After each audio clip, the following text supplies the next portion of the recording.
শুভ দুপুর বন্ধুরা, দেখো কি রান্না করলাম আজকে, তাই তোমাদের সাথে শেয়ার করলাম। এই ভাত, সাথে পাট শাক ভাজা, আর করেছি চিচিঙ্গে আলু ভাজা পেঁয়াজ দিয়ে, চিচিঙ্গে আলু পেঁয়াজ ভাজা, আর করেছি আম দিয়ে টক ডাল,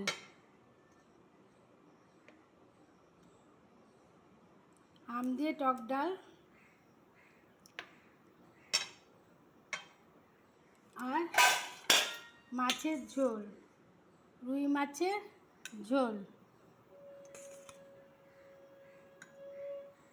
কেমন লাগলো তোমরা জানিও, ভালো লাগলে একটা লাইক শেয়ার কমেন্ট করে দিও।